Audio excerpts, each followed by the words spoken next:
E vai tomar lugar 26 de novembro próximo, 9 horas, de 4 horas de Ribunja Sabra, que para começar, me quer evitar gente boneiro tour para bini, para sobra da vale a pena quanto artista da biba aqui riba nos dushi boneiro.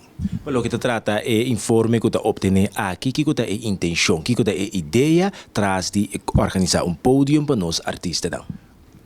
Well, Câmara de Comércio está representar tour comerciante, seja bota negócio chiquito ou negócio grande, pero se bota fundação ou vereniging, também nós temos pabo. Então, Câmara de Comércio nós está dando apoio para o grupo de enfoque não.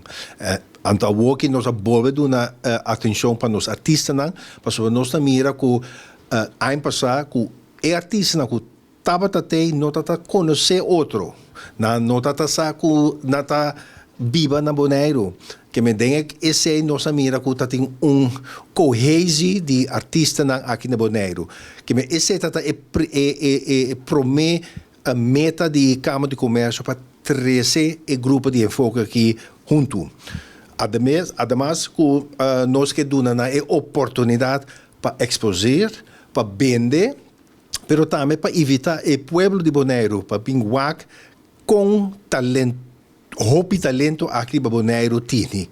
Por exemplo, aqui nós temos, además de pintura, pero também tem escultura, tem arte de glass, tem arte de beach art, tem arte de joieria, tem arte podcast, que tem uma diversidade enorme.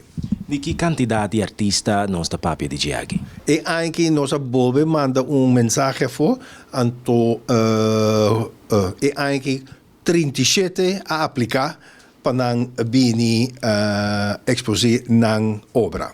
Quello che tratta un artista che partecipa, chi che tingo quasi, chi che tingo tiene conta con lui. E mi si tiene conta con bocamente pa edição aqui e me por chama Câmara de Comércio 717-5595 anto punta para mim, meu nome é normal Pierre Perigomonte, ou mando e-mail na kvkbonaire.com onde diz me manda toda a informação para o artista se também que participar. A participação está completamente grátis.